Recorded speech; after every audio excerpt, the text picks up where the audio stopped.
Hey guys, Brian Castro from Better Chess Training, and in today's video I'm going to give you 4 tips to help you solve your chess tactics problems.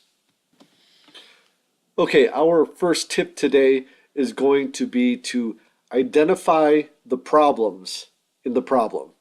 Okay, so this is where you use your pattern recognition to get ideas about what you're trying to accomplish in the tactics problem. I mean, it's going to apply to your regular chess positions as well, but in our context today, we are using them on tactics problems. So, in this particular position, before I move forward, if you want to, why don't you go ahead and pause it for a little bit and try to solve it, and then come right back, and then we're going to apply this principle to this problem.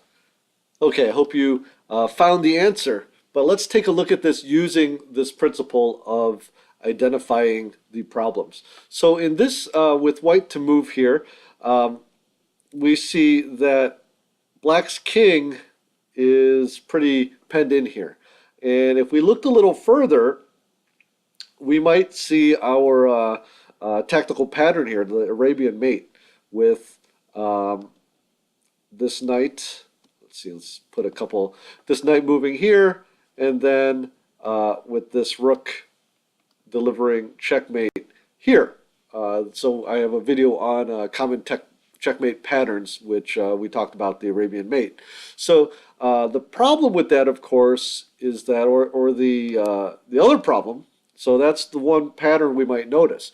The problem here, though, is that black is also threatening checkmate here with rook to h1 check. So we need to find a way to accomplish our issues. Another thing you might notice is that the black rook, if he can't deliver checkmate here, we might have time to deliver that mate. But also, if he leaves the back rank, we have a back rank weakness here with rook to d8 check. So how do we solve these problems that we've identified? And the answer here is rook to h5. Okay, so remember, with the Arabian mate, we only need the knight and the rook. So we can use this rook to block off this checkmate. Okay, and there's a couple ways that black can get rid of this problem. As we mentioned, if he takes with the rook, we have rook to d8 mate. So he has to take with the bishop. Okay, and this gives us the time we need for our Arabian mate pattern, knight to c6. Notice that the king cannot move, and there's no way that black can defend a7. Okay, let's say the bishop goes back to f3 to threaten mate again, and we have rook takes a7 mate. Now, what is the point behind this principle is that we're not just throwing out different candidates. We need to use our pattern recognition, what we've learned about tactics, these tactical themes, and come up with ideas to help direct our calculation. Because we do need to calculate it. Just because we see a pattern, we have to make sure it works. But the first thing to do is to identify that problem. Okay, the second principle, the second tip that we're going to go over today is to find your opponent's best reply. So with that in mind, pause the video and take a little time and try to solve this problem. Okay, I hope you found the answer, but let's take a look here. So again, well, tip number one, identifying the problems. We might see this line up here with this knight and this rook, and we have this bishop here. So we might think that we might be thinking of some type of skewer by moving our rook over here.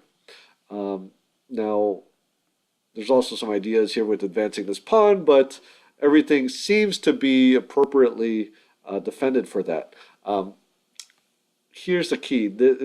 There's some precision involved here. So one move would be to play rook c to d2.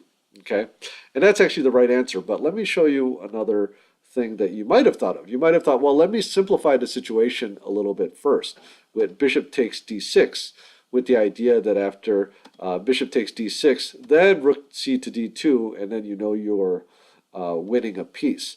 Now the problem with that is that well, if we go back, after bishop takes d6, we have to look for our opponent's best move, and we have to see that the rook can also recapture here on d6. And then if we go ahead and trade here, we see that material is even. Okay, so the correct answer, of course, is rook c to d2, because now there's no way to defend this knight anymore. And we have 3 attackers, we only have 2 defenders. So we're going to win some material here. So black's line of play is to give up this knight here with check. Knight takes e4 check, and after we take back, rook takes, and we are up a piece for a pawn. So that's the solution. And remember that tip, though, to always look for your opponent's best replies. Okay, our third tip comes from our second world champion, Emmanuel Lasker, and that is, when you see a good move, look for a better one. Before we discuss it more, go ahead, pause the video, see if you can solve this problem. Okay, let's take a look. Now, you might have noticed that we have this lineup of pieces again, so there's some ideas there. We also notice we have this pawn here, and one idea that you may have come up with, and what I came up with when I first solved this problem, was the idea here of this bishop takes d6, with the idea that after queen takes d6, then c4 pins this, attacks the pinned piece. Okay, and of course if the bishop were to move, we would just take here. Okay, now actually this would not quite work, because after bishop takes d6, queen takes d6, c4, we actually have queen to g3 mate. So what I should have done after thinking of that was looking for a better move. Of course, if I followed my other tips, I might have noticed that as well. And this one's a little trickier.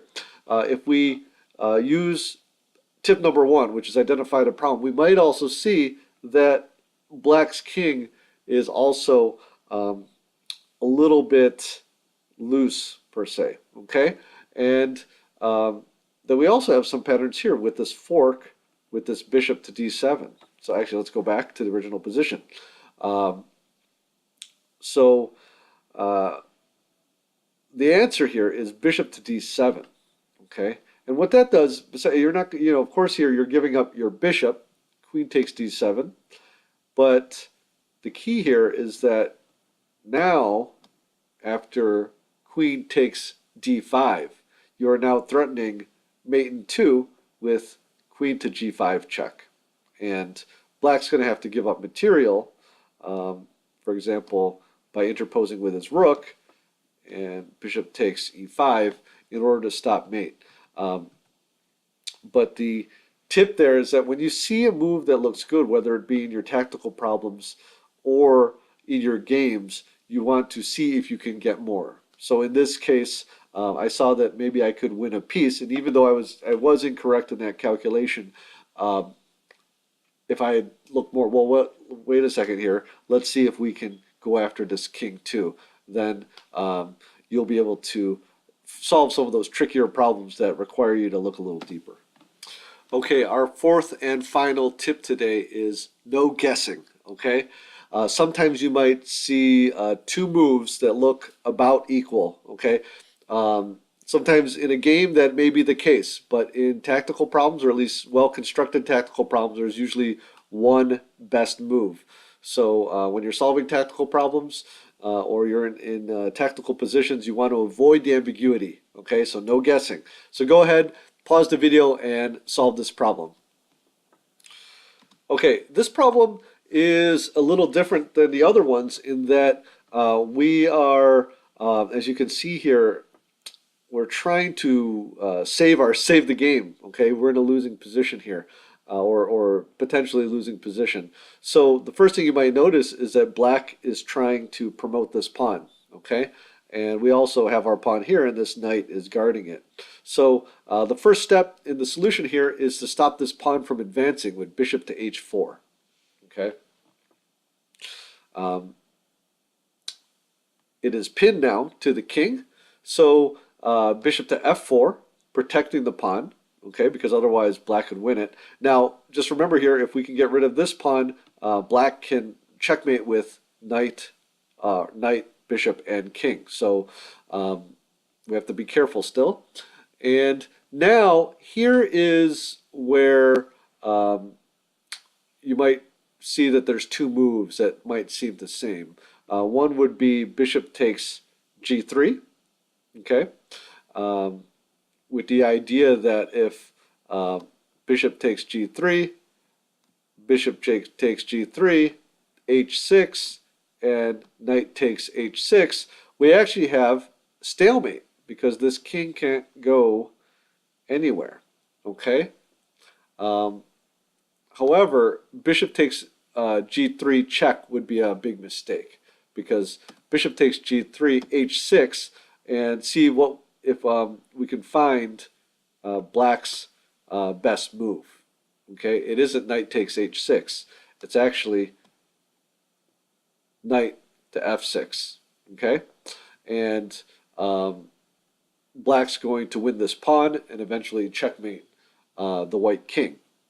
Okay, so we go back. So again, when you're looking at these two choices, the main choice here is h6 because now we no longer have this knight to f6 move because the bishop can just take it and then promote his pawn.